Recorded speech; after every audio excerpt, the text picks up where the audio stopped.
And 17। Very good very good. अब आइए order of electron gain enthalpy of 16। ये हमने आपको 12 में पढ़ाया था, ऑक्सीजन सल्फर सेलोनियम क्लोरीन पोलोनियम। ये बात तो क्लियर है कि ऑक्सीजन सल्फर में किसका ज्यादा होगा, कल लिखवा दिया था सल्फर का, याद है कि नहीं? Yes sir. हाँ, इसका भी ऑर्डर बहुत इंपॉर्टेंट है सल्फर का, और उसके जस्ट बाद ऑक्सीजन नहीं आता। This is very very important. Last में बहुत सारी बुक में लोग सल्फर से ऑप्शन लिखे रहते हैं, लेकिन तुम पढ़ोगे डाटाबेस, दिस इज ऑक्सीजन।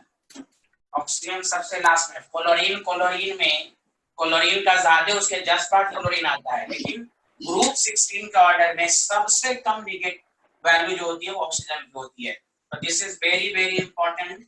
यही सब डायरेक्ट क्वेश्चंस के फॉर्म में भी ग्रुप का पूछ देगा। तो 18 हो गया, 17 हो गया, और आपके पास क्या आया? अब आपके पास ग्रुप 15। अब देखिए ग्रुप 15 में सारे लोग सुनो, nitrogen, phosphorus, arsenic, antimony, bismuth. सारे बताओ इसमें कौन ऐसा एटम है, एलिमेंट है, जिसकी इलेक्ट्रॉन फर्स्ट इलेक्ट्रॉन की एंथैल्पी पॉजिटिव में आती है? नाइट्रोजन। Very good. इसमें तो ऑटोमेटिक नाइट्रोजन सबसे लास्ट में होगा। Phosphorus, arsenic, antimony, bismuth, nitrogen, क्योंकि सबके इलेक्ट्रॉन की एंथैल्पी याद है, कल लिखवा दिया था कि ग्रुप 15 में सिर्फ केवल एक की पॉजिटिव होती है। पॉजिटिव होने का मतलब हुआ कि मुश्किल से ऐड होगा। आया कि नहीं सर? हाँ, ये सब एकदम डायरेक्ट पीएचडी करो। ये सब अपने आप में क्वेश्चन सब भी है, एक एक ग्रुप का पीएचडी करो।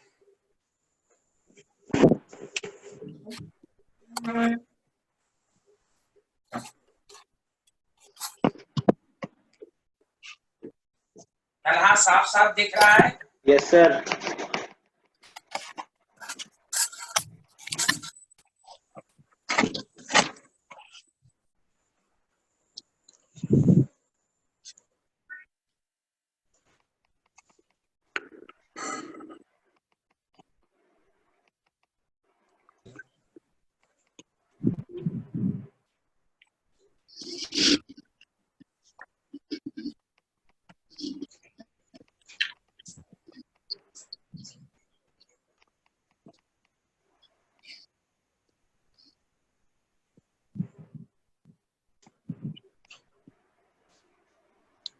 बोलो लिख लिए?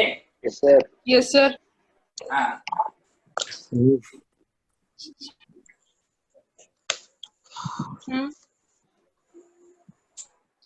ग्रुप 14 में भी कोई ये नहीं है, कार्बन, सिलिकॉन, जर्मेनियम, SnPb। तो हर ग्रुप में तो तुम्हें मालूम है कि सिलिकॉन वाले की ज्यादा होगी, फिर कार्बन, बाकी एज इट इज है, कोई इसमें ये नहीं। फर्स्ट मेंबर और सेकंड मेंबर में चेंजिंग है।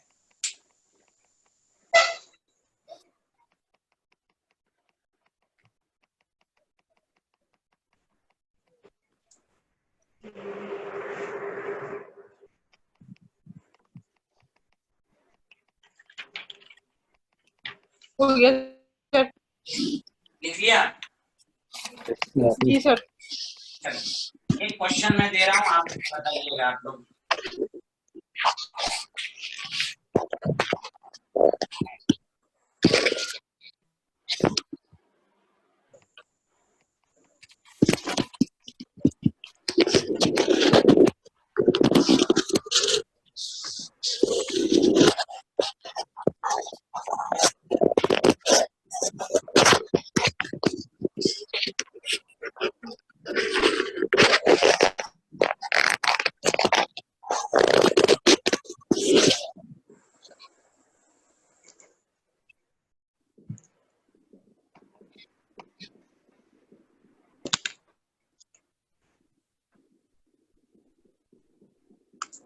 ए में बताना है क्लोरीन फ्लोरीन में किसकी ज्यादा, यहाँ देखो। अच्छा, डायमेंशन को which of the following release maximum energy on gaining one electron. कुछ सोचो, इलेक्ट्रॉन गेन करने का क्या मतलब होता है? Electron gain enthalpy. समझ में बात आया कि नहीं?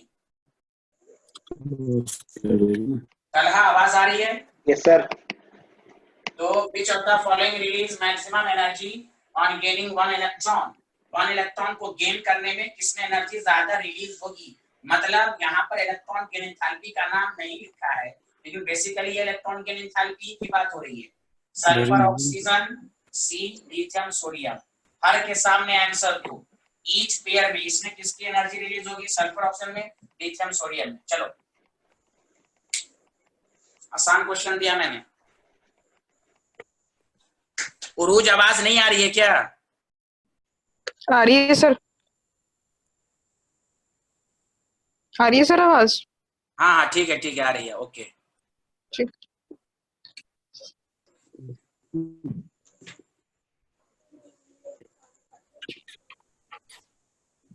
फर्स्ट में क्लोरीन की, वेरी गुड। सेकंड में सल्फर की, लिथियम सोडियम में, थर्ड क्या है sir? Line third lithium.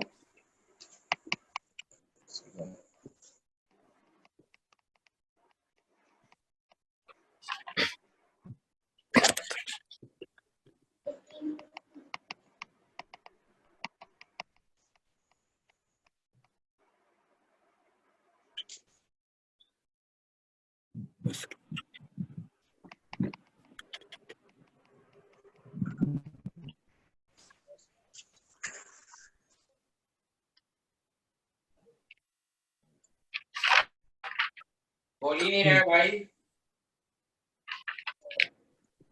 Lithium sodium में बताइए जल्दी से आप लोग।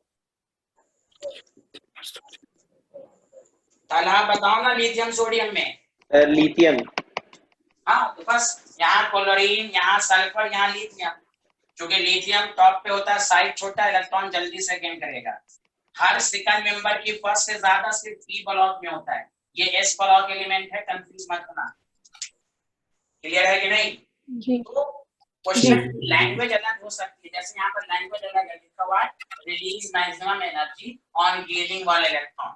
थोड़ी देर के लिए स्टूडेंट को कंफ्यूज करता है, ये बेसिकली इलेक्ट्रॉन गेन एंथैल्पी ही की बात हो रही है, लेकिन लैंग्वेज चेंज है। बताओ कोई दिक्कत तो नहीं है इसमें? No sir. No sir.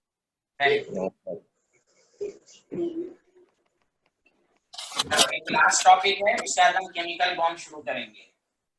ये मैं इसलिए पढ़ा रहा हूँ कि हो सकता है इसमें भी क्वेश्चन दे दे आपको। इलेक्ट्रोनेगेटिविटी का नाम तो सुने होना सारे लोग। Yes sir. सर अपनी तरफ, हाँ, जो अपनी तरफ इलेक्ट्रॉन को खींचे। तो मतलब आप सबको मालूम है, टेंडेंसी लिखना शुरू करो, to attract shared pair electron, ये सब मालूम है। लेकिन आपको ऑर्डर ऑफ इलेक्ट्रोनेगेटिविटी का देगा तो हमको लगता है बहुत सारे स्टूडेंट्स में गलती कर देते हैं। आपको मालूम है, जैसे मैं ये भी लिख दूं, साइज छोटा, साइज ऑफ एटम छोटा, इलेक्ट्रोनेगेटिविटी ज्यादा, जेड इफेक्टिव ज्यादा, इलेक्ट्रोनेगेटिविटी ज्यादा। समझ बात आ रही कि नहीं? पीरियड में क्या होता है basically, left to right size घटती है, इलेक्ट्रोनेगेटिविटी बढ़ती है। ग्रुप में टॉप टू बॉटम साइज बढ़ती है, इलेक्ट्रोनेगेटिविटी घटती है। लेकिन कुछ ग्रुप में अलग है। इलेक्ट्रोनेगेटिविटी का कंसेप्ट किस साइंटिस्ट ने दिया था? पॉलिंग। पॉलिंग एक साइंटिस्ट का नाम था। पॉलिंग स्केल, पॉलिंग स्केल एक नंबर है। जैसे उन्होंने फ्लोरीन को नंबर 4 दिया, फ्लोरीन की इलेक्ट्रोनेगेटिविटी ज्यादा होती है देन ऑक्सीजन, ये सबको मालूम है ना? Yes sir. हाँ, नाइट्रोजन क्लोरीन की सेम होती है 3.5। तो पॉलिंग स्केल के लिहाज से अब मैं ऑर्डर सिखा रहा हूँ जो कि इंपॉर्टेंट है, हो सकता है आपसे पूछ दे। उस ऑर्डर को रात में आपको ध्यान देना है।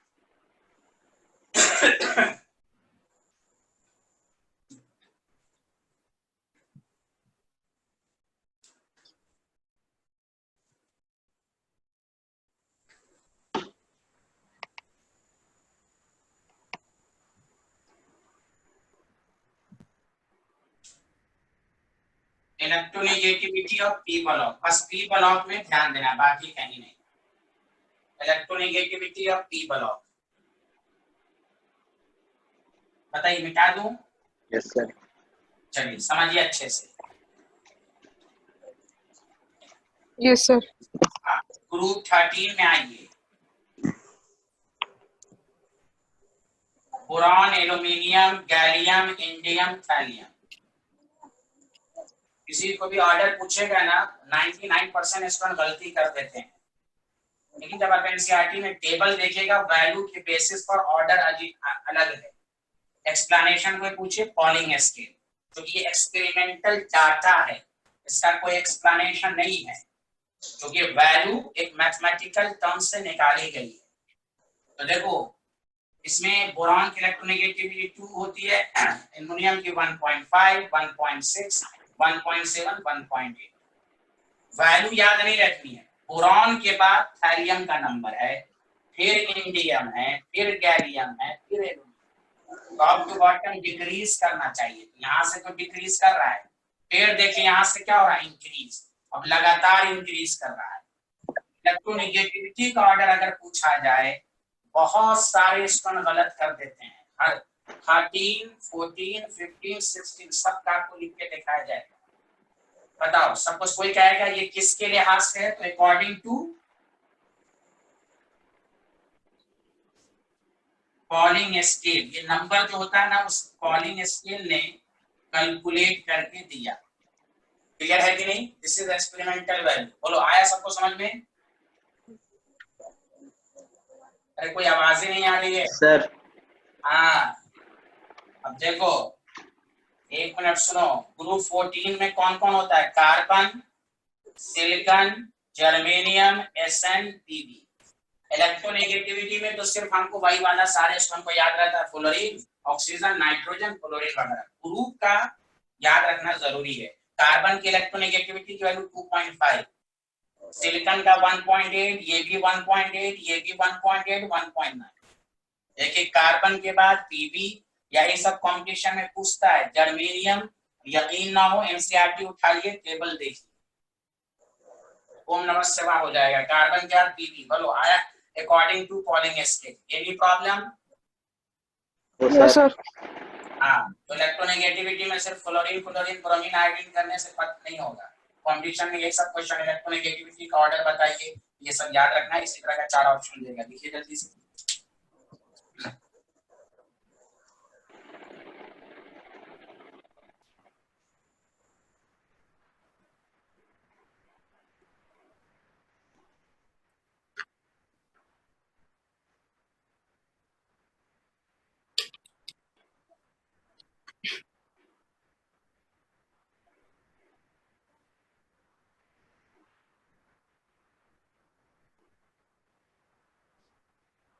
वैल्यू याद नहीं रखनी है, तो मैं डाटा देके अब मैं आपको समझा रहा हूं कि कैसे होता है।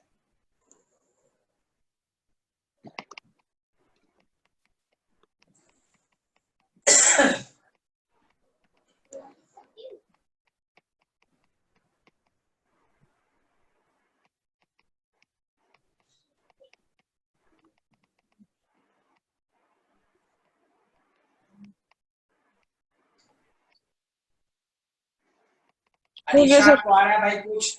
जी sir. Good, very good, very good. Salman भाई कोई है, उनको आ रहा है? Yes sir. अच्छा, तुम सलमान भाई हो, दूर से जो आते थे 9810 वाले? Yes sir. अरे वाह वाह प्यारी। पेपर कैसा हुआ था तुम्हारा बोर्ड का? सर पेपर तो बहुत आसान था। आसान था तो आएगा ना तुम्हें 99, देखेंगे फिर हाँ आएगी। सर। वरना तो आंख से तो आंसू निकलना था, सर कैसे होगा, कैसे होगा। अब्बा भी परेशान थे तुम्हारे। अल्हम्दुलिल्लाह, अल्लाह करे कि अच्छा हो। जी सर।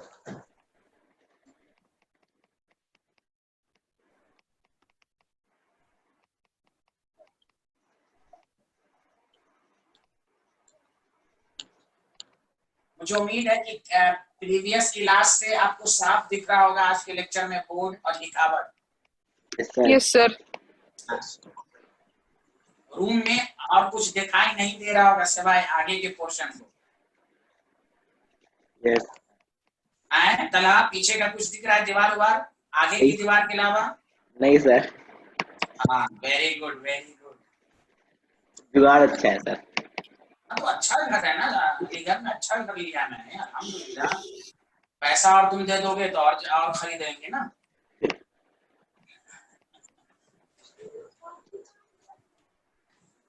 बेटा जी बोलो। अच्छा एक बात बताओ, पढ़ते हो ना तुम लोग घर पे, सेल्फ स्टडी कर रहे हो ना पीरियोडिसिटी का? Yes, sir. और अच्छा तरीका क्या है, अब प्रीवियस ईयर का पेपर है आपके पास, एमके की या किसी का? Yes, sir. हाँ, तो आप पीरियोडिसिटी के क्वेश्चन को कर लीजिए। कल हम लोग डिस्कशन करेंगे, कोई डाउट होगा तो बताइएगा। मैं आसान Okay, sir. क्वेश्चन, हाँ हो सकता है कि आप टॉपिक देखो वो सब मैंने स्किप किया, जो क्रैश कोर्स में टाइम की लिमिटेशन होती है ना, वही सब मैंने डिस्कशन किया है, तो आपको आएगा। तो आप उसको देखिए, और खासकर प्रीवियस ईयर, लास्ट के 10 ईयर का, कम से कम लास्ट के 10 ईयर का, कोई अदर ऑब्जेक्टिव बनाने की जरूरत नहीं है, प्रीवियस ईयर के क्वेश्चन को करें। और हम तो नीट वाले स्टूडेंट से गुजारिश करेंगे वो जी मेंस के भी क्वेश्चन करें। जी मेंस का लेवल लगभग सेम ही है जी सर। क्वेश्चन को छोड़ के। जी मेंस वाले नीट एम्स के क्वेश्चन को करें, भरमार क्वेश्चन हो जाएगा आपके पास। एम्स का भी खरीद लीजिए, और उसी को जिस दिन खत्म किया जाए उसी दिन बनाइए। कुछ टॉपिक ना समझ में आए या कोई क्वेश्चन तो आप डिस्कशन कीजिए, संडे वाला नहीं आ रहा है तो आप पीरियोडिसिटी खत्म हो रही है आपकी, मैं शुरू करूंगा। और एकदम रगड़ दीजिए, आज ही रात में पूरा पीरियोडिक टेबल के क्वेश्चन को कर डालिए। मिटा दूं सर? जी। हाँ, किसी के पास 11th के नोट्स होंगे तो बेसिक कांसेप्ट के लिए 11th के नोट्स को भी पढ़ लें। वो सब कैसे पीरियड ग्रुप निकालते हैं वो सब मैंने जानबूझ के नहीं पढ़ाया। किसी के पास नोट्स हैं तो उसको भी पढ़ लो, और बाकी तो मैंने पूरा पढ़ा ही दिया है।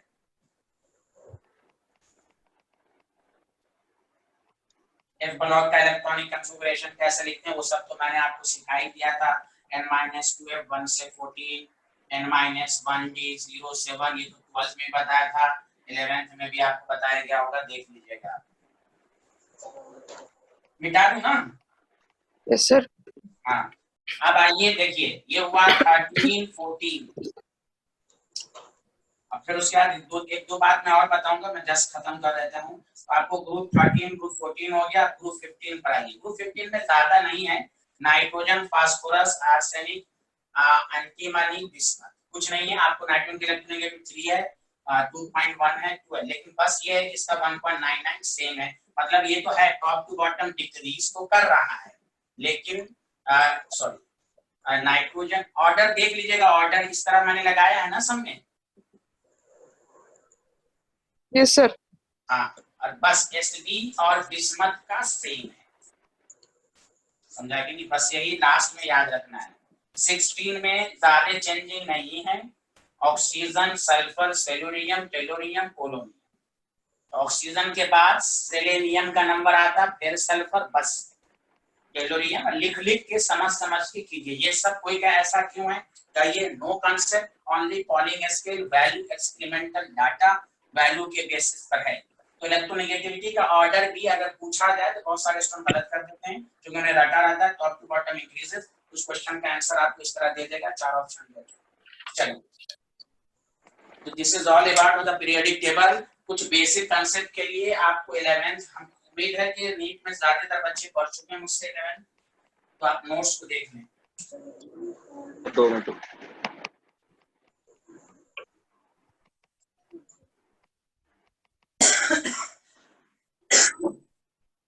और घर पर 12th का जितना पढ़ाया उसको पढ़ डालिए, समझ रहे हैं ना? हम 11th का ज्यादा जोर दे के पढ़ाएंगे, 11th में बच्चे वीक होते हैं, तो 12th का जितना भी पढ़ाया है वही काफी है, उसको पढ़िए, उसी में से आएंगे। क्या तो इसको? Yes sir. Yes sir. कल तुम कहाँ से क्लास ले रहे हो? सर फरीदाबाद का सर। अरे माशाल्लाह माशाल्लाह, वेरी गुड। चलिए टॉपिक डालिए, केमिकल बॉन्ड। चैप्टर खत्म, अब खूब पढ़िए प्लीज। अब हाँ, एक तरीका सुनिए, 2 मिनट कैसे पढ़ना। एटॉमिक रेडियस मैंने पढ़ाया, आयनाइजेशन एनर्जी पढ़ाया, इलेक्ट्रॉन, पूरा चैप्टर इसी पर डिपेंड है। एटॉमिक रेडियस के क्वेश्चंस, बेसिक क्वेश्चंस आपको आना ही चाहिए। Left to right decreases, top to bottom increases. जब भी पढ़िए एस ब्लॉक में क्या है, पी ब्लॉक में क्या है, डी ब्लॉक में क्या है। उसी तरह आयोनाइजेशन एनर्जी पहले बेसिक पढ़ लीजिए, किन बातों पर डिपेंड करता है। अब penetration effect, half fill fully fill का कैसे सर ने समझाया। 11 12 में तो पढ़ लिया भाई, हाफ फिल होता है तो रिमूवल, लेकिन ये हर जगह नहीं लगता। पेनिट्रेशन कब लगता है? सेकंड थर्ड फोर्थ पीरियड में एडजेसेंट एटम के बीच में। एकदम इसी तरह पढ़िए। फिर पूरा S block, P block, D block कहाँ एक्सेप्शनल है उसको समझ के पढ़िए। उसी तरह इलेक्ट्रॉन गेन एंथैल्पी क्या होता है, बेसिक बातों पर डिपेंड करता है। बेसिक क्वेश्चन कीजिए, फिर S block, P block, D block, देखिए अपने आप याद हो जाएगा। बोलिए आया समझ में? बोलो ना। Yes sir. सर अब आओ केमिकल बॉन्ड में, बहुत फास्ट। केमिकल बॉन्ड क्या होता है ये सब पढ़ाने की जरूरत नहीं है। सबसे पहली बात जो क्वेश्चन पूछा जाएगा, आयनिक बॉन्ड क्या होता है, इलेक्ट्रॉन ट्रांसफर होके बनता है, ये सारे लोगों को मालूम। लेकिन ऑब्जेक्टिव में ये काफी दफा पूछा जा चुका है कि which statement is true about ionic compound, condition for ionic bond. तो देखो आयनिक बॉन्ड की कंडीशंस क्या होती है, तो ये सबको मालूम है कि मेटल नॉन मेटल के बीच में बनता है, दिस इज सही। बट बताओ मेटल इलेक्ट्रॉन लॉस करता है तो पहली कंडीशन है कि लो आयनाइजेशन।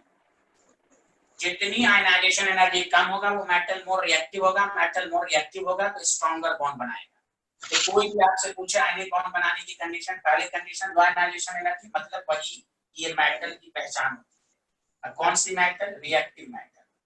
जो रिएक्टिव मेटल होगा वो इलेक्ट्रॉन आसानी से लूज करेगा। दूसरा हाई इलेक्ट्रॉन गेन एंथैल्पी, जिसकी इलेक्ट्रॉन गेन एंथैल्पी ज्यादा हो, मतलब नॉन मेटल। तीसरी कंडीशन जो अभी पढ़ाऊंगा, जो क्वेश्चन पूछता है, lattice energy should be higher, lattice energy should be higher.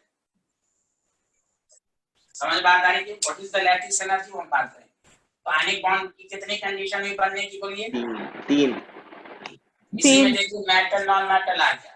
9th 10th के बच्चे बोलेंगे मेटल नॉन मेटल। आपसे कोई पूछे तो ये low ionization energy, high electron gain enthalpy, lattice energy should be higher. देखिए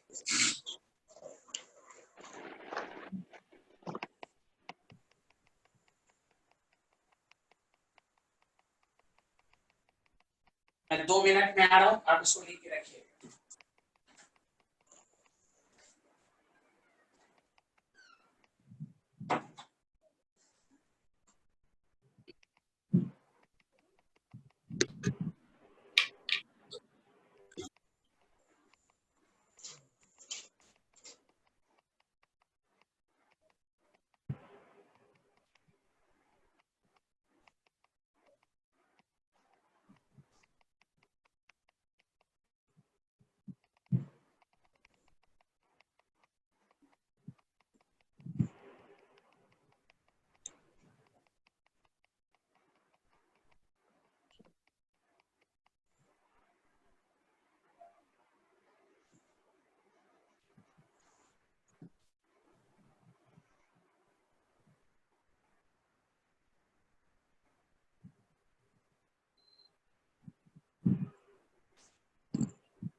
बोलिए लिख लिया कि नहीं?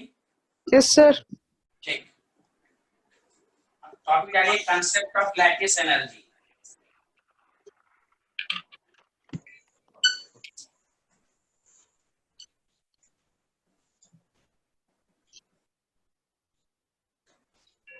Concept of lattice energy. Lattice energy जल्दी जल्दी लिख लीजिए। The amount of energy release, fast लिखिए, the amount of energy released during the interaction, या release when, ऐसे लिखिए, when 1 mole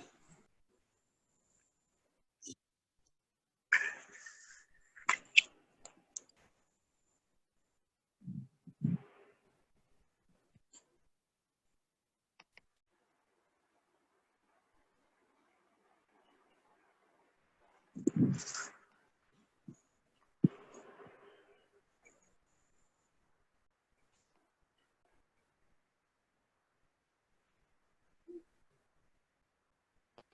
ये आपका हो गया। इसमें जो एनर्जी रिलीज होती है वो लैटिस एनर्जी कहलाती है। अब इस पर क्वेश्चंस कैसे आएंगे वो मैं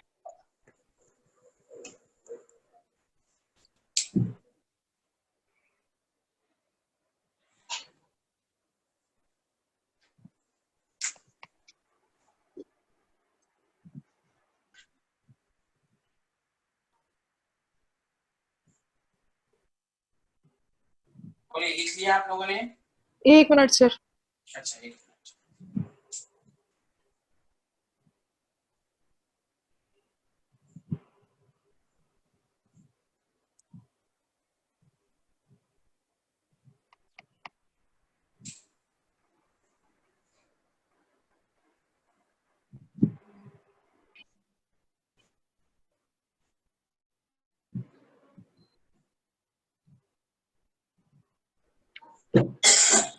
हो गया सर। चलिए देखिए, factor affecting the ionization lattice energy. Factor affecting the lattice energy. अच्छा, एक बात सुनिए, हमेशा याद रखिए केमिस्ट्री में, यहाँ देखिए सारे लोग केटाइन और एनाइन दोनों के बीच में फोर्स ऑफ अट्रैक्शन। जहां भी फोर्स ऑफ अट्रैक्शन की बात होगी तो याद रखो, नंबर 1 मैग्नीट्यूड ऑफ चार्ज, क्योंकि इलेक्ट्रोस्टैटिक फोर्स पढ़ चुके हो। मैग्नीट्यूड ऑफ चार्ज, जितना चार्ज बढ़ेगा फोर्स ऑफ अट्रैक्शन बढ़ेगा, बॉन्ड स्ट्रॉन्गर बनेगा, लैटिस एनर्जी ज्यादा होगी। Number 2 force of attraction inversely proportional to size of ion. Lattice energy inversely proportional to R plus R minus. Cation और anion के बीच की किससे? इनवर्सली। जितना साइज छोटा होता है lattice energy, force of attraction कमजोर होता है, लैटिस एनर्जी ज्यादा हो सकती है।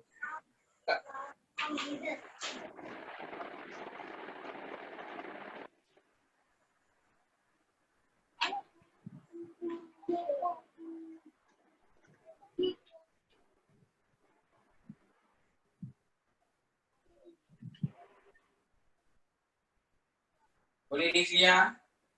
Yes, sir. Yes sir. Good.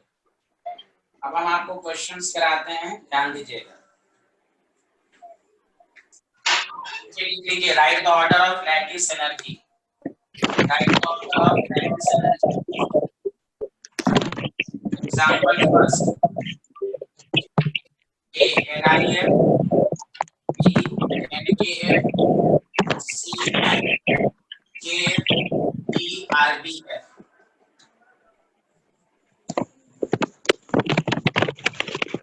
Example 2 NGO, CO,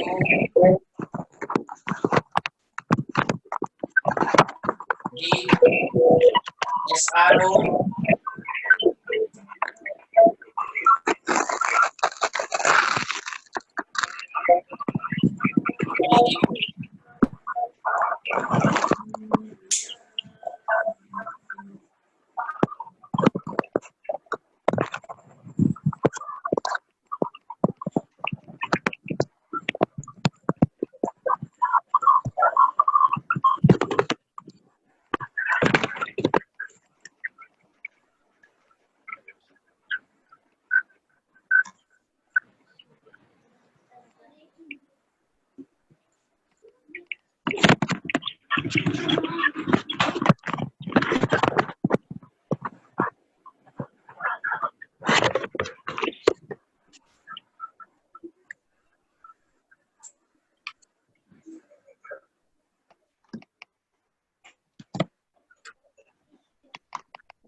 नहीं हुआ?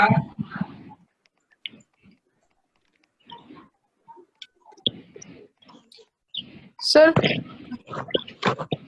देखिए चार्ज निकाल लेंगे, +1 -1 Q1 Q2 1 into 1 सब में 1 1 है। पहला काम चार्ज को प्रीफर कीजिए। जब चार्ज सब में सेम है तो हम साइज को देखो, तो फ्लोरीन प्लस इसकी साइड छोटी है Li की, जितनी साइड छोटी फोर्स ऑफ अट्रैक्शन ज्यादा तो लैटिस एनर्जी भी ज्यादा। तो A then B then C then D then हाँ चलो ABC बोलो, सबको समझ में आया? Yes sir. अलीशा वगैरह सलमान सबको आया भाई समझ में? पहला काम चार्ज 1 into 1 मतलब -1 +1 1 into 1। उसी तरह यहाँ पर 2 into 2 2 into 2 चार्ज पहले निकालेंगे, चार्ज सेम है, हम साइज को देखेंगे। तो MgO का साइज ज्यादा कम है, तो जितना साइज कम होगा फोर्स ऑफ अट्रैक्शन ज्यादा। A B C D।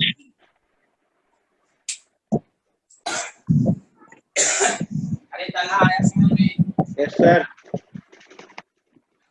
अच्छा अब तुम्हें ये मैं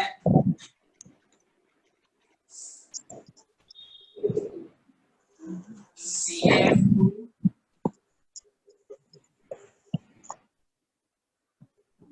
and BMgO बताओ किसकी लैटिस एनर्जी ज्यादा है? पहला काम चार्ज को निकालो।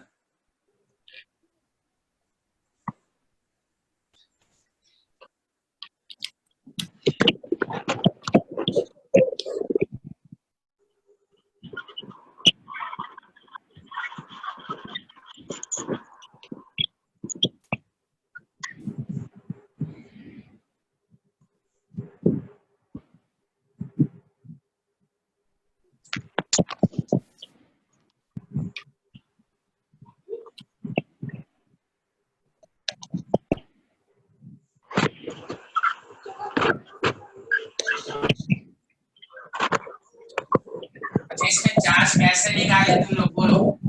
CA पर कितना चार्ज? +2 +2। फ्लोरीन पर कितना चार्ज? -1 एक -1 2 है। फ्लोरीन पर चार्ज -1, हम नंबर को नहीं देखेंगे, 2 into ये नहीं कर देंगे 2 into 1 2 नहीं, जो ओरिजिनल चार्ज है वही वैल्यू लेंगे। दोबारा मैं रिपीट कर रहा हूँ, कैल्शियम पर चार्ज +2 फ्लोरीन पर चार्ज 1 बहुत सारे इसमें ऐसे कर देते हैं, कैल्शियम पर चार्ज 2 फ्लोरीन पे 1 2 फ्लोरीन है तो 2 गलत। हम नंबर को नहीं देखेंगे, ओरिजिनल चार्ज को देखेंगे। Got it? सबको समझ में आया ये? Yes sir. किसकी यहाँ से डिस्टर्ब आवाज आ रही है?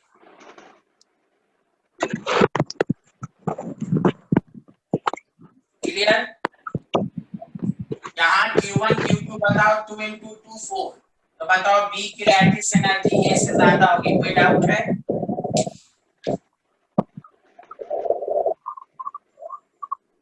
उरूज समझ में आया?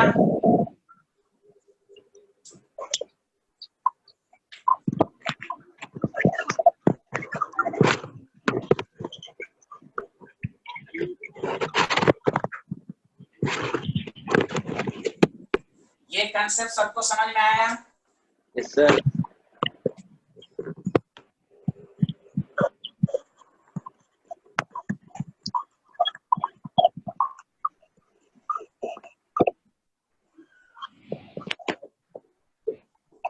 चलो इसमें लैटिस एनर्जी का ऑर्डर लिखो।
बोलो किसका ज्यादा इसमें लैटिस एनर्जी? ए जोर से बोलिए। ए हाँ ए वेरी गुड। ए पर +3 चार्ज, ऑक्सीजन पर 2, 3 into 2 6, यहाँ मैग्नीशियम पर 2, ब्रोमीन पे 1 2, 2 into 2 4, यहाँ 1 into 1 1। तो सबसे ज्यादा ए, फिर सी, फिर बी, फिर डी। चलिए एक लास्ट क्वेश्चन।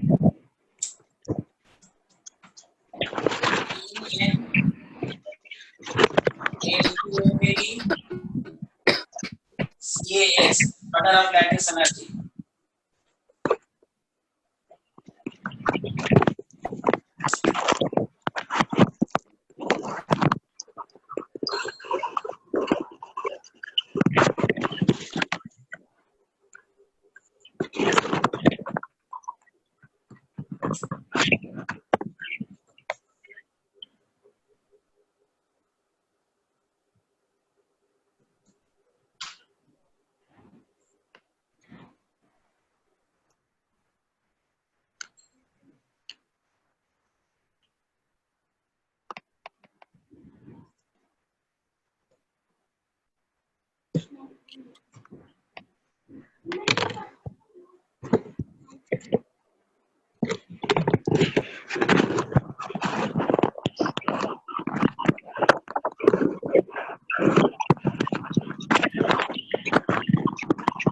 हाँ बोलिए।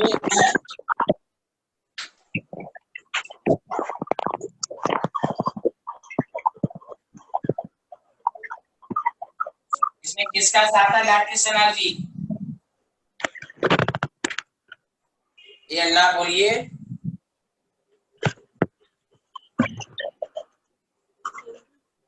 लैटिस एनर्जी किसका ज्यादा? बी सर बी का। अच्छा, एल्युमिनियम पर 3, नाइट्रोजन पर 3 9, 2 into 3 6, 2 into 2। सबसे ज्यादा ए, then बी, then सी। नाइट्रोजन पर नाइट्राइड होता है ना, N3 माइनस। Yes sir. आया कि नहीं सबको? Yes sir. हाँ चलो Yes, sir. लैटिस एनर्जी के बाद और नेक्स्ट टॉपिक। यही सब याद रखना। चार्ज को हम देखते हैं वो कितने नंबर में, उसको नहीं देखते हैं। जो ओरिजिनल चार्ज होगा उसी से मल्टीप्लाई। चलिए लैटिस एनर्जी के बाद एक इंपॉर्टेंट टॉपिक है, ऐसे पढ़ चुके हो लेकिन जल्दी से वजांश रूल। जल्दी जल्दी लिखो। It gives the idea of covalent compound, covalent compound and covalent character in ionic compound। Short form में मैं पढ़ाऊंगा। फैजान्स रूल,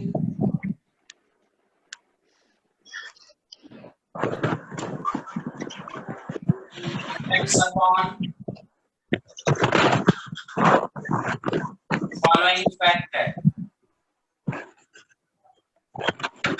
एक मिनट देखो, तुमको मालूम है फैजान्स ने यही कहा था कि कोई भी आयनिक कंपाउंड में 100% आयनिक कैरेक्टर नहीं होता, उसी तरह कोवैलेंट कंपाउंड में भी 100% कोवैलेंट कैरेक्टर नहीं होता। फैजान्स रूल का एक शॉर्ट फॉर्म याद रखो, SCLA। SC का मतलब स्मॉलर केटायन। और से सुनो सारे लोग, SC का मतलब क्या बोला, बोलो। Smaller cation. हाँ स्मॉलर केटायन होगा तो याद रखो पोलराइजिंग पावर ज्यादा होगा। मतलब केटायन एनायन के इलेक्ट्रॉन को अपनी तरफ खींचेगा, शेयर करने की कोशिश करेगा, और शेयरिंग की कंडीशन को कोवैलेंट कैरेक्टर कहते हैं। तो पोलराइजिंग पावर बढ़ेगा तो मोर कोवैलेंट कैरेक्टर। La का मतलब लार्जर एनायन। याद रखो लार्जर एनायन होगा तो क्या होगा, यहाँ वर्ड बोलोगे पोलराइजेबिलिटी। एनायन के लिए पोलराइजेबिलिटी बढ़ेगा, कोवैलेंट कैरेक्टर बढ़ेगा। सिंपल। मैं दोबारा बोल देता हूँ, फैजान्स रूल के लिए यही शॉर्ट फॉर्म याद रखो, SCLA smaller cation larger anion. बोलो आया सर। तो बोली आवाजें नहीं आ रही है तुम लोगों की। Yes sir. हाँ दूसरा याद रखो जो सबसे इंपॉर्टेंट है, pseudo noble noble gas, pseudo noble gas cation PNGC। What is the pseudo noble gas cation, वो भी मैं बताऊंगा। सूडो सबको दिख रहा है कि नहीं? सर दिख रहा है। हाँ, केटायन में भी मोर पोलराइजिंग पावर होता है, मोर कोवेलेंट कैरेक्टर। ये दो चीज याद रखो, मैं समझाऊंगा भी। PNGC pseudo noble gas cation, pseudo noble gas cation. चलो लिखो इसको। उरूज आपको नहीं आ रहा समझ में? उरूज आवाज आ रही मेरी? अल्लाह मालूम इनको क्या हो गया भाई। अनम्यूट हो। यस सर आ रही है, थोड़ा सा नेटवर्क इशू आ रहा है सर, बस मेरी साइड से शायद। हाँ आपकी साइड से होगा, मेरे साइड से नहीं भाई। मेरा यहाँ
फैजान रूल के लिए दो बातें। SCLA smaller cation, polarizing power ज्यादा, more covalent, larger anion, polarizability ज्यादा। एनायन के लिए पोलराइजेबिलिटी वर्ड आता है, केटायन के लिए पोलराइजिंग पावर का वर्ड आता है। गैस केटायन भी किसके रहता है, उसमें पूरा। व्हाट इज द PNGC, वो मैं भी लिखवा देता हूं। हो गया sir. Okay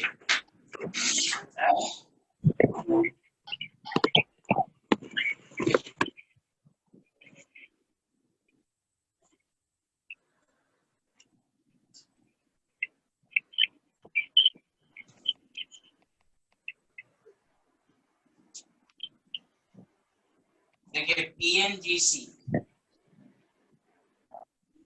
the cation having 18 electron in their valence shell, जिसके अंदर 18 इलेक्ट्रॉन है। आप कॉन्फ़िगरेशन याद रखिए, NS² NP6 ND10, this is the formula. जैसे ध्यान दो सारे लोग, कॉपर का 29 होता है, हम लिखते हैं 1s² 2s² 2p6 3s² 3p6 4s1 3d10 4s1। और से सुनो अच्छे से, अभी बैलेंस शेल में एक इलेक्ट्रॉन है, लेकिन जैसे तुम Cu+1 कर दोगे तो 1s² 2s² 2p6 3s² 3p6 3d10। बताओ सबका प्रिंसिपल क्वांटम नंबर सेम है कि नहीं? बताओ 18 इलेक्ट्रॉन हो गए कि नहीं? Yes sir. 3 इलेक्ट्रॉन तो 3s² 3p6 3d10 6 16 2 18, इसको कहते हैं सूडो नोबल गैस। सूडो का मतलब होता है फिल, इसलिए कहा गया कि एक होता है नोबल गैस कंप्लीटली फिल्ड, ये भी तो कंप्लीटली फिल्ड ही है, लेकिन चूंकि नोबल गैस ओरिजिनली नहीं है इसलिए कहा गया सूडो नोबल गैस कॉन्फ़िगरेशन, जिसके वैलेंस शेल में 18 इलेक्ट्रॉन हो। बोलो आया? क्लियर हुआ? Yes sir. बहुत सारे हैं, तुम लिख लिख के तुम बता सकते हो, Ag+, Hg2+ वगैरह। तो इस पर क्वेश्चंस कैसे आएंगे वो मैं भी कराऊंगा। तो ये केमिस्ट्री में एक नया सेंटेंस याद रखो, PNGC pseudo noble gas cation. What does mean? It contains 18 electron in their valence. Cation का वर्ड है। चलिए सबको आया? Yes sir. Thank you very much.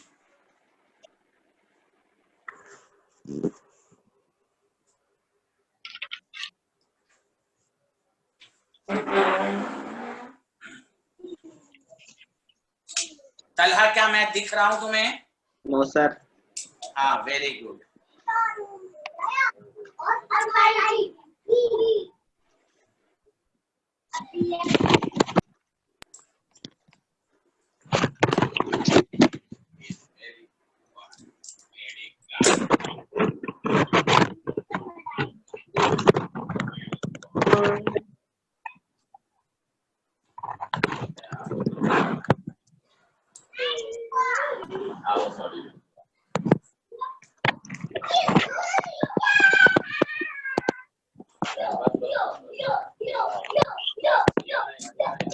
लिख लिया आप लोगों ने? Yes sir. Very good. चलो कुछ क्वेश्चंस कर, इसका एप्लीकेशन बहुत सारे हैं, तो एप्लीकेशन साथ में नहीं लिखेंगे, वो बीच बीच में आता रहेगा, वो हम लोग पढ़ते रहेंगे। अब देखो इधर, जैसे क्वेश्चंस तुमसे पूछ देगा, तुम लोग अपने से करके दिखाओ। LIF, LICL, LIBR, DLII, order of covalent character. Example 2,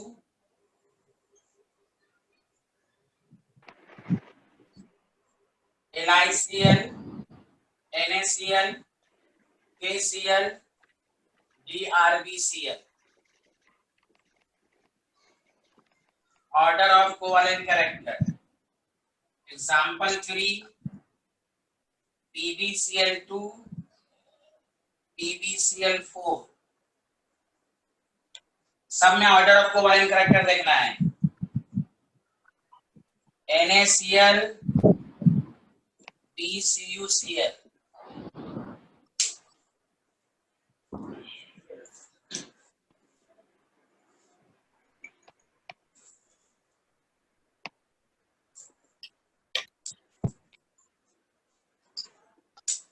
sir first वाले में तो रिवर्स हो जाएगा। हाँ, रिवर्स B, C, एनाइन की साइज D, A. बड़ी है। जी very good. D,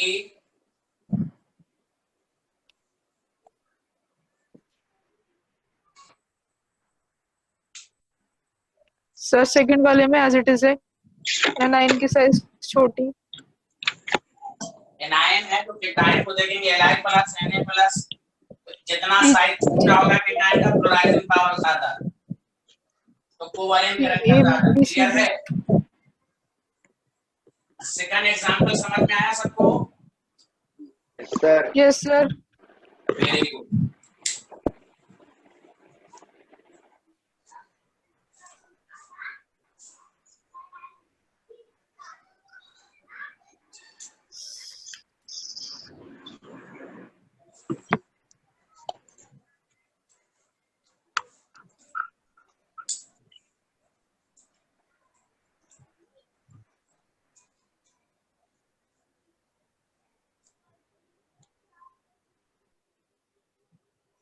example Talha बताओ आंसर।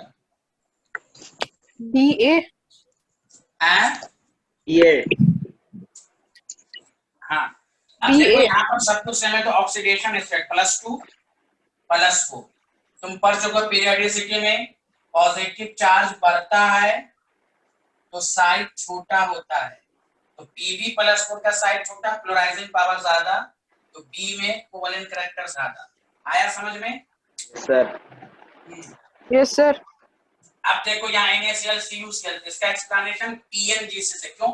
+1+1, तो कहो इसमें सूडो नोबल गैस कॉन्फ़िगरेशन है। सूडो में देखो d ऑर्बिटल का इन्वॉल्वमेंट है।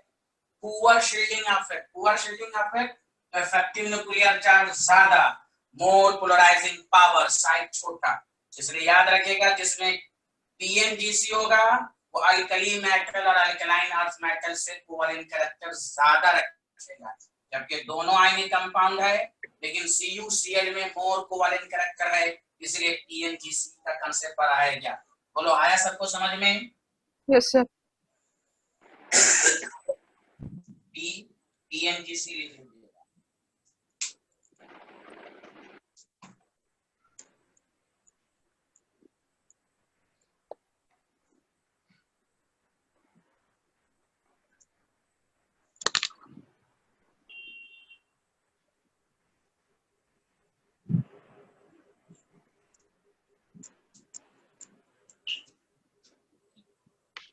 हाँ, ये देखिए कुछ कंसेप्ट को समझिए अच्छे से।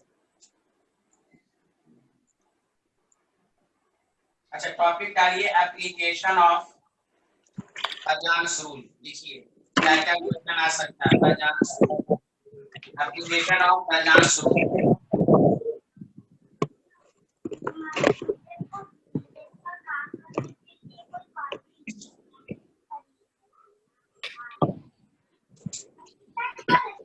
नंबर 1, थर्मल स्टेबिलिटी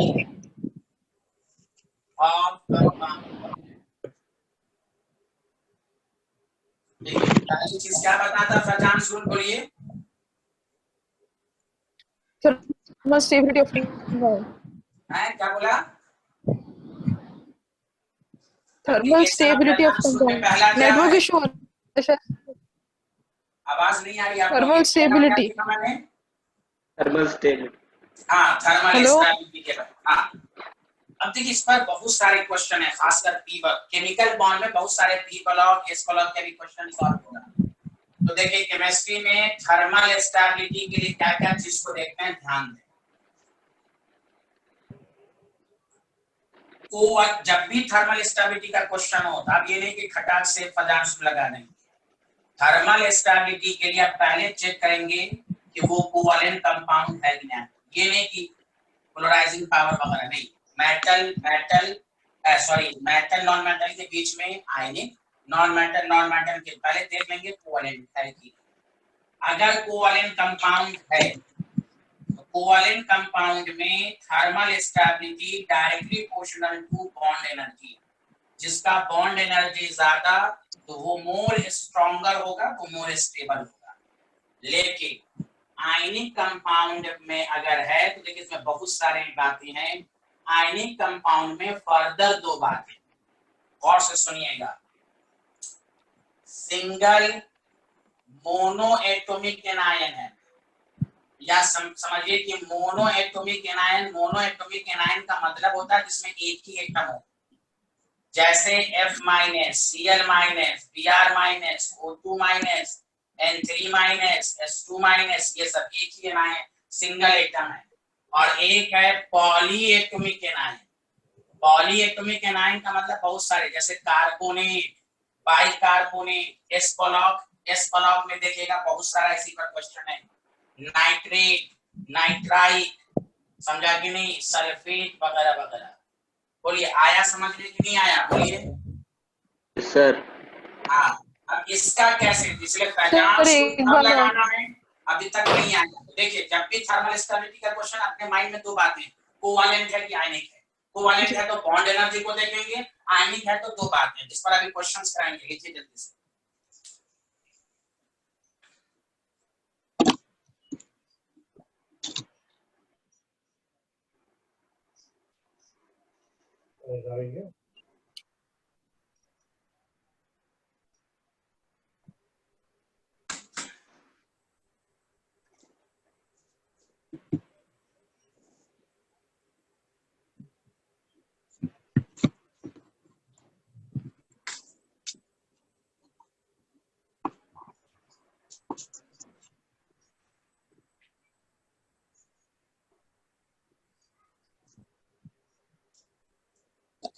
कर लिया नोट सर। ओके, देखिए मोनो एटॉमिक एनायन में thermal stability directly proportional to lattice energy, इसलिए लैटिस एनर्जी पढ़ा दिया गया। यहाँ इंपॉर्टेंट है thermal stability inversely proportional to polarizing power of cation. कुछ सोचिए क्यों? जितना पोलराइजिंग पावर ज्यादा होगा तो बताइए कोवैलेंट कैरेक्टर ज्यादा होगा कि नहीं? अरे बोलिए ना, आवाज ही नहीं आ रही है भाई। सर आज बहुत नेटवर्क इशू हो रहा है। क्या हो रहा है? नेटवर्क इशू बहुत हो रहा है सर आज। हैं? सर आपको आ रही है? हाँ, मैं आपकी तो आ रही, मेरी आ रही है कि नहीं? सर बार बार पॉज हो जाती है, नेटवर्क इशू हो रहा है सर। अच्छा इसको पूछ लेते हैं, क्या नाम है? तलहा, मेरी आवाज आ रही है तुम्हें? तलहा, अच्छा सलमान, आ रही है सर, मेरे पास तो आ रही है। अच्छा मेरे पास उनकी प्रॉब्लम है। खैर, तो Yes, हम sir. ये कह रहे थे जितना केटाइन का पोलराइजिंग पावर ज्यादा होगा, कोवलेंट कैरेक्टर ज्यादा। अच्छा, कोवलेंट कैरेक्टर ज्यादा होने की वजह से स्टेबिलिटी कम। क्यों? आयनिक कंपाउंड ज्यादा स्ट्रॉन्गर होता है कोवलेंट से, तो जितना स्ट्रॉन्गर होगा स्टेबिलिटी ज्यादा होगी। तो याद रखिए फैजान रूल कब अप्लाई करेंगे? आयनिक कंपाउंड में, आयनिक कंपाउंड में Fluctuating पॉलीएटॉमिक। क्लियर हो रहा है? Yes, sir. तो Yes, ये sir. देख लीजिए, थर्मल मोनोएटॉमिक एनायन है तो thermal stability directly proportional to lattice energy. Polyatomic anion है तो thermal stability inversely proportional to polarizing power of cation. और इसका ये भी लिख देता हूं, पोलराइजिंग पावर बढ़ा, कोवलेंट कैरेक्टर बढ़ा और थर्मल स्टेबिलिटी घटी। दिख रहा है कि नहीं सबको? Yes, sir. हाँ, यस सर। अरीशा आपको दिख रहा है? Yes, sir. हाँ, वेरी गुड। तो ये पूरा हो गया केमिस्ट्री में थर्मल स्टेबिलिटी कैसे चेक करते हैं। अब आइए क्वेश्चन।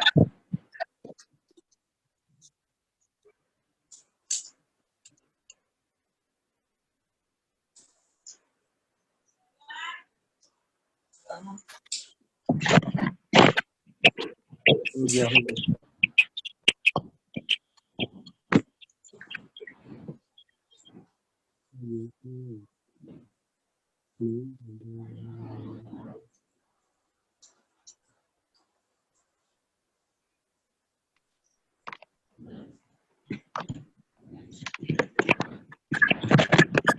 सारे लोग लिखिए। Example 1, HF, HCl, NPR, HI। आपसे पूछेगा ऑर्डर ऑफ थर्मल स्टेबिलिटी। तो जैसे क्वेश्चन आया थर्मल माइंड लाइए कोवलेंट क्या है, बताइए HF, HCl, HBr ये सब कोवलेंट कंपाउंड है। क्लियर है कि नहीं? Yes sir. तो अब इसमें हम क्या चीज को देखेंगे, देख के बताइए। कोवलेंट कंपाउंड में thermal stability directly proportional to stability किस आगे की Energy. कोवलेंट कंपाउंड में thermal stability directly proportional to Bond energy. Bond energy. Energy. Very good. Thermal stability तो यह इसी तरह का कंसेप्ट लगाएंगे। कॉम्पिटिशन में सारी बातों को ध्यान देना है। आप देखिए फ्लोरीन की साइड छोटी है, स्ट्रॉन्गर बॉन्ड HI, तो order of thermal stability HF, then HCl, then HBr। यही तो आपने पी ब्लॉक में पढ़ा, H2O, H2S, H2SE, H2TE। फिर वही बात थर्मल स्टेबिलिटी, बॉन्ड एनर्जी, क्योंकि ये सब कोवलेंट कंपाउंड है, H2O, H2S, H2SE, H2TE। तो कोवलेंट कंपाउंड में थर्मल स्टेबिलिटी इसी पर डिपेंड करेगी। आपके पास अमोनिया है, फास्फोरस है, SpAS3 and SpS3। Again covalent compound, thermal stability directly proportional to bond energy. अब देखिए डी वाले क्वेश्चन। अगर आपके पास LiF है, LiCl है, LiBr है और LiI है, सारे लोग मिलके बताओ ये कोवलेंट कंपाउंड है कि आयनिक कंपाउंड है? Ionic compound. Ionic. Non metal. तो आयनिक कंपाउंड में थर्मल स्टेबिलिटी देखने के दो तरीके बताओ, मोनो एटॉमिक एनायन है कि पॉली एटॉमिक एनायन है? इसमें Mono. मोनो। मोनो में देखो लैटिस एनर्जी देखेंगे, Yes, sir. लैटिस एनर्जी ज्यादा, स्ट्रॉन्गर बॉन्ड, तो लैटिस एनर्जी चेक कर लिया, LiF का ज्यादा होता है। बोलिए आया कि नहीं समझ में? Yes, sir. कंसेप्ट लगाओगे सारा क्वेश्चन सही होगा, वरना देखोगे किसी में उल्टा पुल्टा ऑर्डर लोग समझ लेते हैं, कंफ्यूजन। वो पूरा चार्ट याद कर लो थर्मल स्टेबिलिटी के लिए।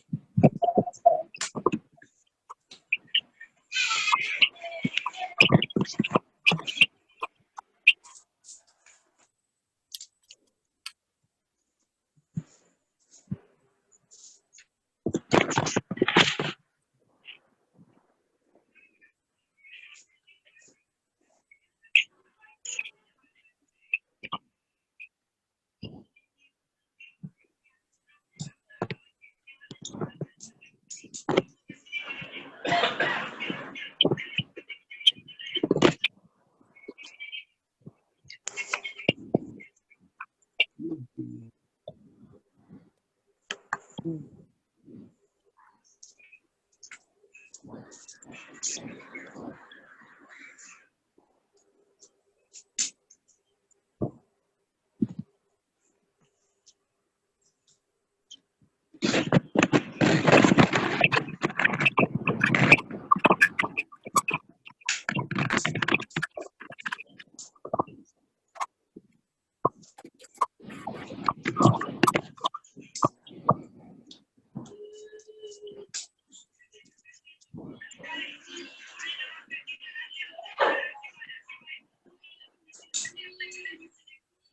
लिया? Yes, sir. अब तुम लोग करके दिखाओ।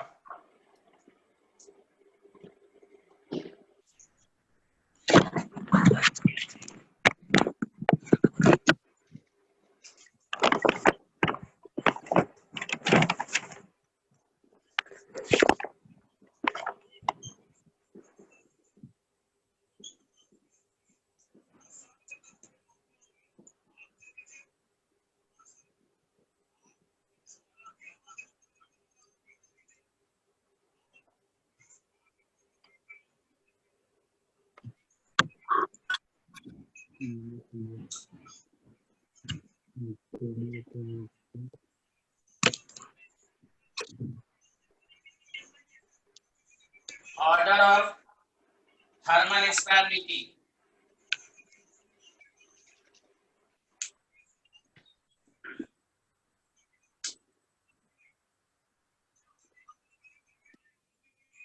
सर फर्स्ट का ABCD।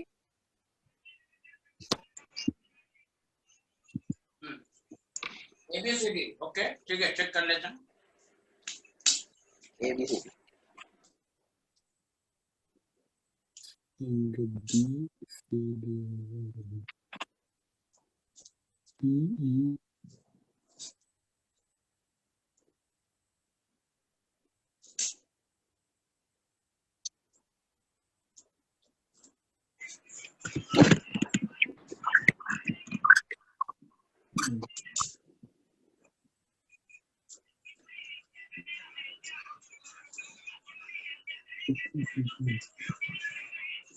पहले बताइए आयनिक कंपाउंड है कि कोवलेंट?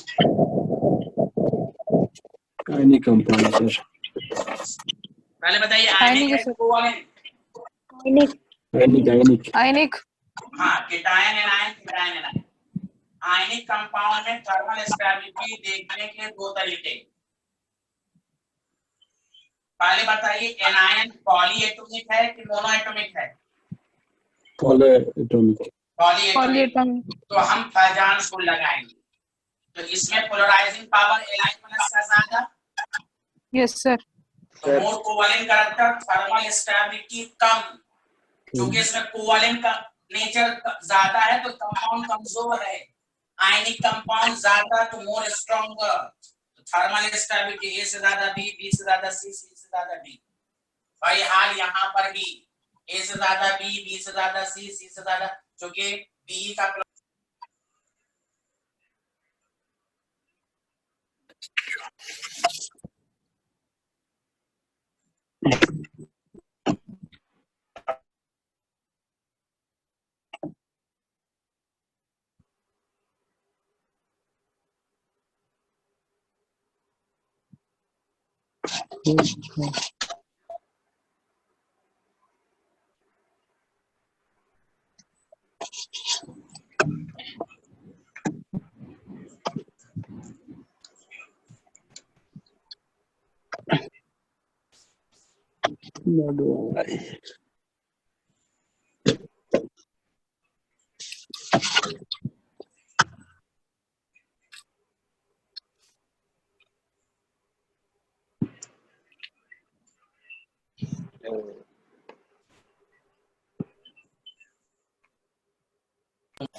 हाँ बोलो भाई लोग, समझ में आया ये वाला कंसेप्ट?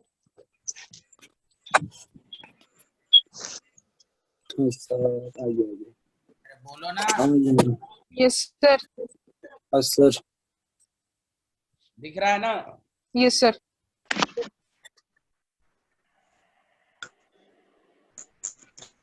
चलो थर्मल स्टेबिलिटी का मामला खत्म, इस तरह तुम चेक करोगे। अब आओ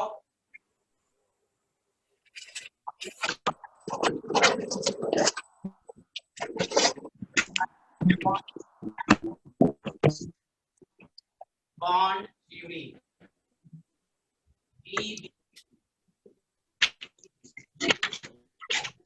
bond is formed by, the question सब कराएंगे, formed by overlapping of two half-filled atomic orbital। तो बीबीटी ने कहा कि भाई कोवेलेंट एक तो शेयरिंग से बनता है, तो ये पुरानी थ्योरी, नई थ्योरी ये है कि covalent bond is formed by the overlapping of two half filled atomic orbital। और याद रखिएगा बैलेंस शेल, बैलेंस का हाफ फिल होना चाहिए, बैलेंस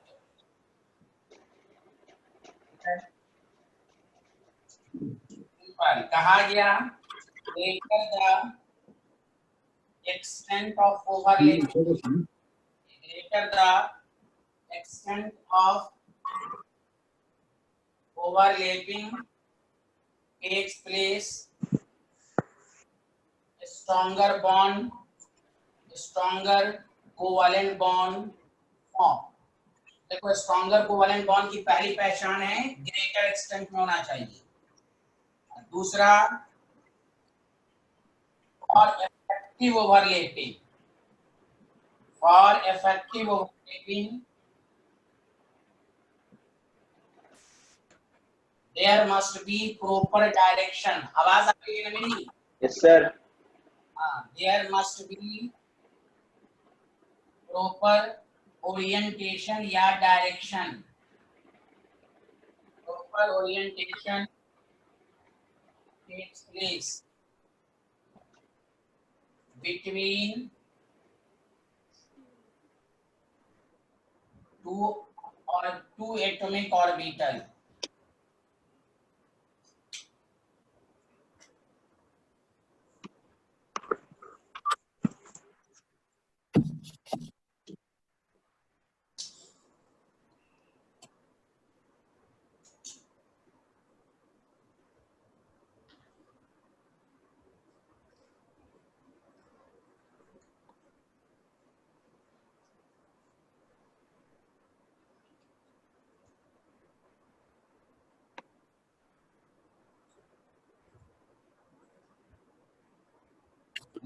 बोलिए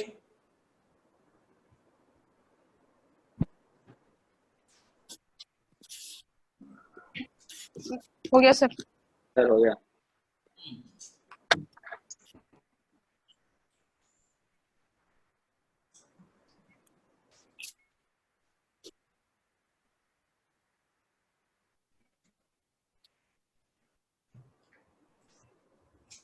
last time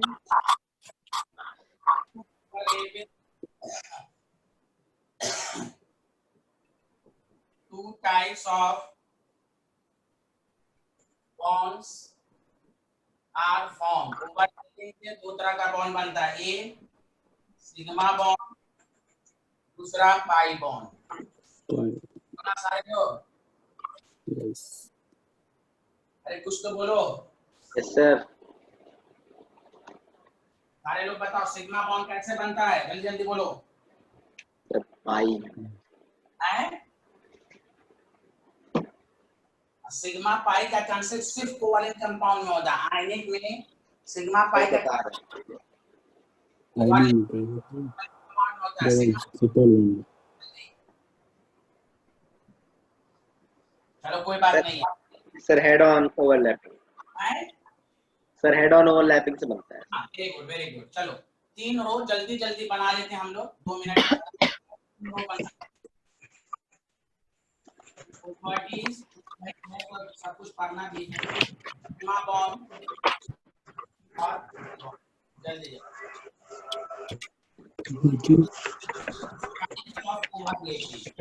ऐसी ओवरलैपिंग होती है, तो सही है क्वेश्चन ने कहा डायरेक्ट ओवरलैपिंग, जिसको कहते हैं head on overlapping. Direct overlapping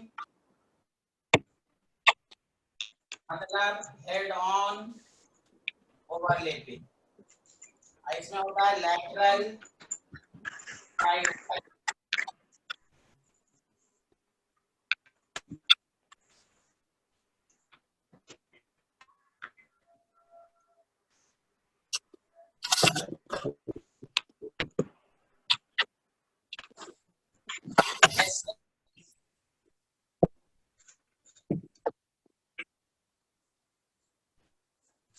SSSP PP यहाँ तो अभी देखो बहुत इंपॉर्टेंट क्वेश्चन पढ़ाऊंगा। D5 कंपाउंड देके पूछता है। एक तो क्वेश्चन तुम लोग सुनते हो कि कितना सिग्मा पाई है, वो तो तुम जानते हो, लेकिन अब क्वेश्चन पूछ देगा पाई बॉन्ड, पूछ देगा कितने पी पाई हैं, कितने डी पाई हैं। This is very important. यहाँ से एकदम अच्छे से पढ़ोगे कि valence bond theory, hybridisation, bond angle, हर साल क्वेश्चन आते ही हैं इस पर, ये सब इंपॉर्टेंट है।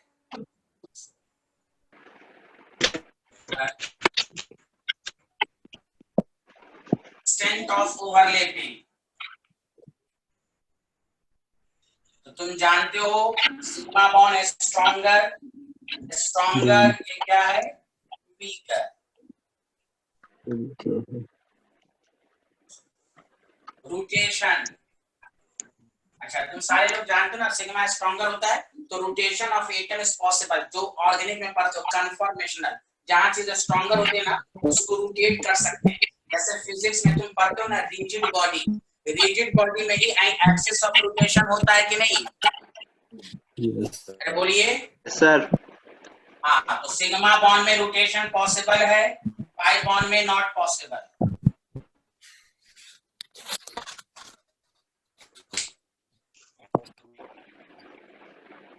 चलिए आज इतना ही। वाफुल दबाना अल्हम्दुलिल्लाह रब्बिल आलमीन, इतना पढ़ के रखिएगा। That is